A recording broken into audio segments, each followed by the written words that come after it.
guys, I share coming at you today in Raid Shadow Legends. Welcome to the video, guys. I'm glad to have you here. Today, we're going to go ahead and talk about personally 12 champions that I think are essential for Hydra Clan Boss. Now, the good news is, before I lay all these legendaries and a couple epics and even a rare champion on you guys, not all 12 of these champions are essential. We're going to talk about kind of two buckets of creators, right?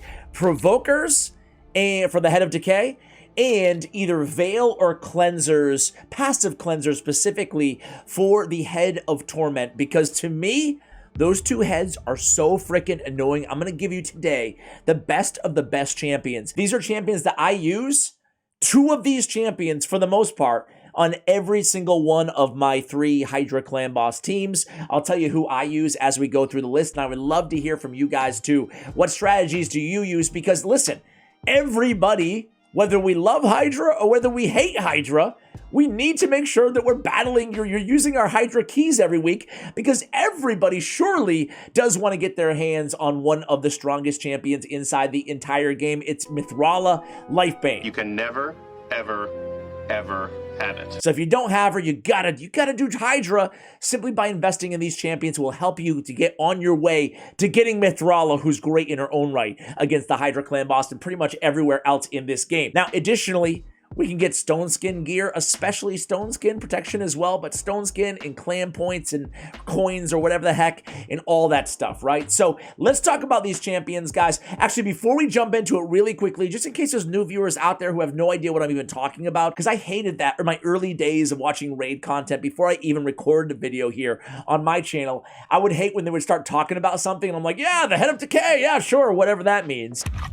Identify yourself. Who the f are you? So the head of Decay, why is he annoying, right? The head of Decay is super annoying, but he can be provoked, right? So what does he do? He removes all buffs from all the Hydra, or the Hydra head with the lowest HP on his A3, then places life barrier, right?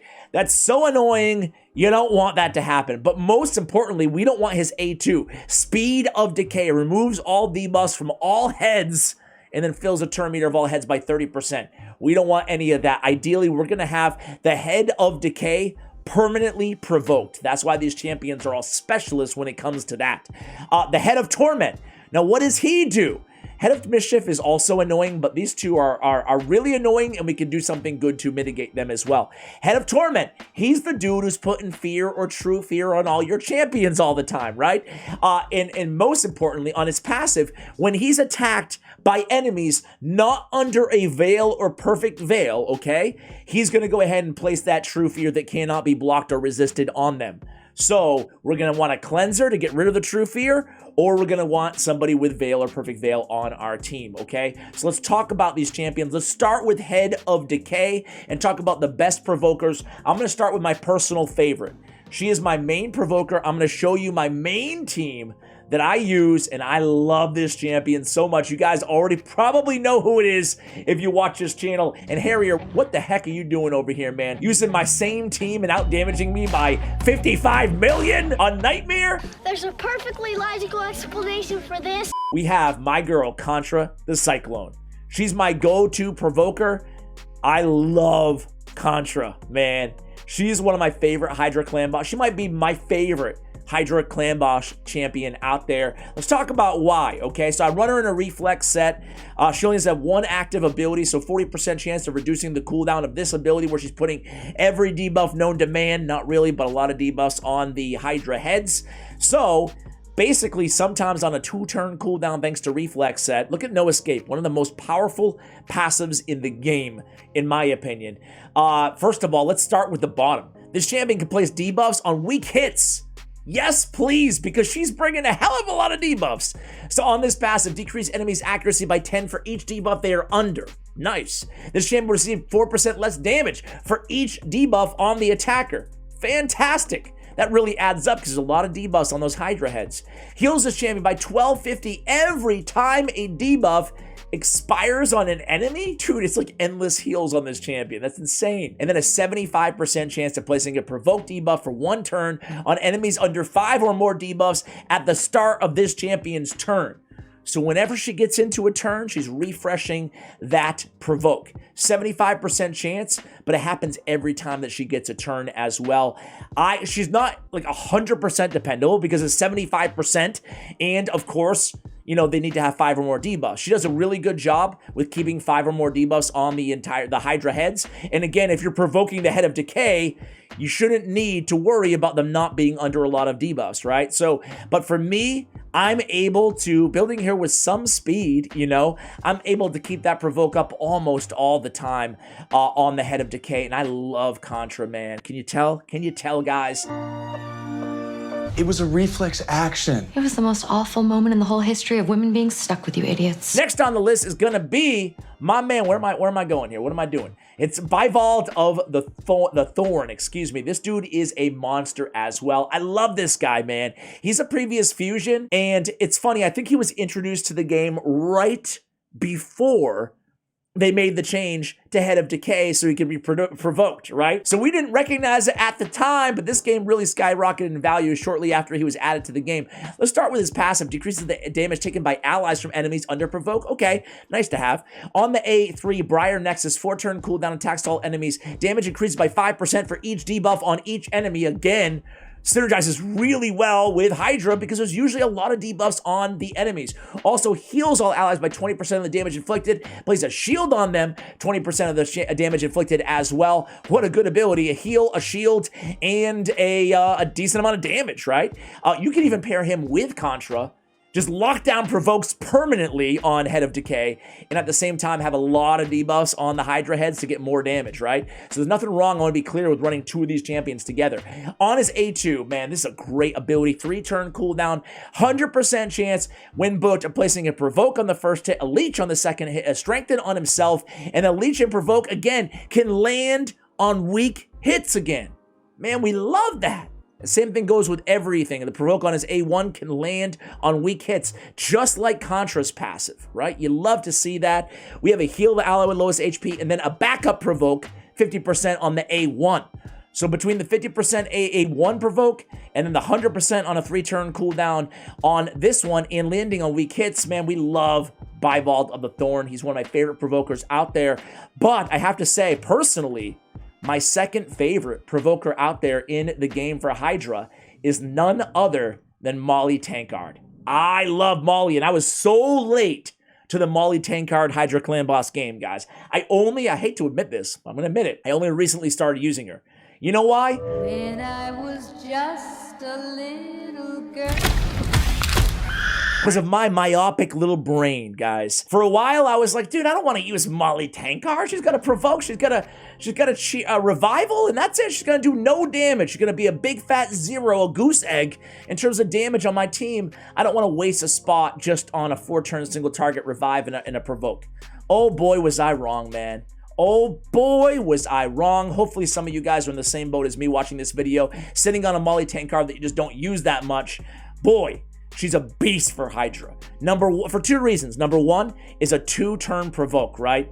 I mean, 3-turn cooldown, you have a guaranteed placing a provoke, and then a 50% chance of placing a provoke for 2 turns instead. So what I do is, when I'm starting out my battle, I just keep going and refreshing the battle until I start the battle with a 2-turn provoke, right? So a 2-turn provoke on a 3-turn cooldown, I mean, there's only one champion in the game that does that on a 3-turn cooldown, and you're looking at her, Molly Tankard. Yeah, sure, the revival's nice to have, right? A backup revival maybe on a 4-turn cooldown, or even the only reviver on your team. Great base stats, she's very tanky. Obviously, it's in the name, for Christ's sake, you know? And then she also has the speed, 107. But the passive, man. I just really overlooked how dramatically overpowered, in a good way, don't nerf her, player, if you're watching, but this passive is so freaking good for Hydra. Fills a turn meter of all allies by 25% when this champion is hit by a boss. It's on a 1-turn when booked, man. We fill turn meter by 25% constantly. Every time she's hit, man. Oh, that's a powerful, powerful, powerful turn meter boost that really just continues like a battery, like a generator, just continuing to make everybody else do more of what they do more often, right? Very, very good champion. I love Molly Tankard. All right, next up, guys, is going to be a lizard man. It is Vargal, Skull Lord Vargal, guys. This dude is a boss as well. First of all, his base stats are really solid. 107 speed, 1310 defense, 1100 attack, and 27k on the HP. He's decreasing max HP whenever he's attacked. That's pretty cool. But on his A1, he's got turn meter fill. And on his A2, he's got strengthen on himself and a provoke on a target enemy for 1 turn on a 2-turn cooldown. So it's easy with that base speed of 107 and turn meter fill on the A1, especially if you have another turn meter filler on your team alongside Skull Lord. You can easily, on a 2-turn cooldown, you can basically lap the head of Decay and keep that provoke up, especially with more turn meter boosters on the team, like a Necmo Thar or something like that, or, you know, a Seeker, right? Another Provoker. You can really get a lot of bang for your buck. And he has an AoE 3-turn cooldown, decrease attack 100%. So you can use that as well. He can deal a little bit of damage as well. I think that Skull Lord is criminally underrated after his buff, especially with that 2-turn provoke after the changes to Head of Decay last year. So, big fan. If you guys use Skull Lord, go ahead and let me know, please. I would love to hear that. The next guy's more of a specialist. He's not going to deal that much damage. He's not going to do that much for your team, but he's going to provoke, and he's going to provoke almost better than anybody else in the game, and it's Warchief, right? Warchief is the king of provoke. He's got it on his A1, but check out his A2. Marauder, 2-turn cooldown, attacks enemy, places a provoke for 3 turns, steals 2 buffs from the target while you're at it.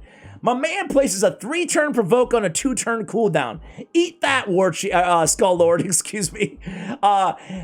Listen, Warchief is a better provoker than Skull Lord. Skull Lord is better overall, you know, in terms of damage and brings more to the table in the decreased attack. However, if you just want to lock down that Head of Decay, look no further. He also has the reflect damage, which honestly helps out his damage quite a bit over those longer battles. You really don't notice the standstill reflect unless you have like a Seer going against a Warchief. But I'll tell you what, man, he's a really, really solid champion for just provoking, right? And then the last one that I want to give you guys for provokers, we've covered Bivald, Molly, Warchief, Contra, Skull Lord. I want to give you a budget option, just in case you're just starting. And it's my man over here. It's Master Butcher. So Master Butcher is a rare champion. He's a dwarf, Spirit Affinity champion. He's got the provoke on the A1, 30%, but he's got it. And on the A2, places a provoke on the target enemy for 2 turns on a 4-turn cooldown. So we get a 2-turn provoke on the A2, and then we get another 30% chance to land it in between on the A1. Listen, again, having 2 provokes in on a rare champion is basically unheard of, except for Master Butcher. So again, if you're looking for an option and you're just kind of starting out, or you don't have any of the other champions that I mentioned, I think that Master Butcher could be a viable option for you guys. All right, let's move on to the other champions. I miscounted. I said 12. It's actually 13. No more! The next ones are the ones that we're going to use in the Head of Torment. And we talked about it. We're looking for Veil champions or really good cleansers. So let's start with the 2 cleansers that I use the most. Starting with the one that I use the absolute most, it's Tuwanarok. So Tuwanarok and a Barbarian, Void Affinity Legendary. She's hard to get, but she is so good. She's fast, great base stats. She's removing a random debuff from all allies at the start of each turn. I want to run her 2 debuffs if they're under a continuous heals. I want to run her in Relentless. To me, it's almost mandatory because you want to get a chance to take in 2 turns, ergo removing 2 buffs off that passive, right? She's also bringing increased speed, increased defense. She's bringing block buffs. She has a debuff spread. She's a really, really good champion. Decreased speed on the A1 with more continuous heals. She's tremendous for cleansing off those true fears and fears. The little version of her, but also who brings a heal, to her passive, is Doom Priest. Bolster heals all allies by 7.5% of their max HP and removes a random debuff from them at the start of this champion's turn. I also run her in Relentless, but let me throw it out there, guys. Having that heal makes her passive, in my mind, a little bit better than Tuwanarok's. Sure, you don't get the chance at 2 if they're under a continuous heal, but the passive with the heal and the debuff removal is really, really helpful on this champion. You can pick out the healing masteries as well to just give a little bit more beef to that heal and put her in Relentless set as well. However, the rest of her kit does not compare to Tuwanarok's, obviously. She's not bringing the increased speed, the increased defense. She's not bringing the block buffs. Why don't I just wear a sign that says "too ugly to live"? But but she does have increased attack for your team, okay? So Doom Priest is still a great option. I don't mean to like take shots at her here. Let's talk about the other one, the other great cleanser. It's Inquisitor Shamil. I think I mentioned this before, but I built 2 copies of Inquisitor Shamil because he's that good, man. He's got Dauntless, a passive with no cooldown. Each critical hit fills this champion's turn meter by 7.5%. Whenever an ally receives a fear or true fear debuff from an enemy, this skill will instantly remove the debuff and fill the ally's turn meter by 15%. So you get the turn meter fill. Obviously, whoever's, positioned further towards the front of your team, the first position, you know how it goes, 1, 2, 3, 4, 5. I have a whole video on that in case you guys don't know. We'll get the turn meter boost, but either way, you're going to be cleansing off all those fears and true fears. To me, he's a nice, easy option to use. And again, as I mentioned earlier, I built 2 of them. That's how much I like that dude. All right, let's go to my favorite Veil and Perfect Veil champions in the game. Would you believe, I think I'm right on this, there's no champion in the game, no champion that has Perfect Veil on a 3-turn cooldown for 2 turns. They're all on 4-turn cooldowns. Now that I think about it, it makes sense, but I didn't really notice that earlier. Anyway, Retrodrop, one of my favorite epic revivers or epic support champions out there. She's super fast, 109 base speed. She's got that awesome passive that takes forever, but it's still really good because she uses it the animation goes every time she's using Master of Ghosts. She's healing an ally under Veil or Perfect Veil every time they get a turn. So a great healer. She's got a revive on the A3, and then she's got another great heal on Necro Mutation. I love the name of that ability on a 4-turn cooldown. 20% heal on this champion's max HP after healing, plays a Perfect Veil for 2 turns on allies with a full HP, a continuous heal instead if they don't have full HP. But usually after that heal, they usually do, and you land the Perfect Veil for 2 turns on a 4-turn cooldown. Really, really good champion. Next up is going to be a champion that we haven't talked about a lot here on the channel. It's Truoth. I don't have this Dark Elf, but really strong support/healing kit, guys. HP-based champion, again, Dark Elf, Magic Affinity. We have a heal on the A1. We have an AoE, 4-turn cooldown, Perfect Veil for 2 turns, counterattack and strengthen on this champion. Check out the A3, guys. This is basically a complete heal for everybody. Heals target allies by 20%, excuse me. Also puts an ally protection on that first initial target. And then the HP levels of all allies will be brought up to the level of the ally with the highest HP. Ergo, usually a full, complete heal. So we get a complete heal. We get a Perfect Veil on everybody.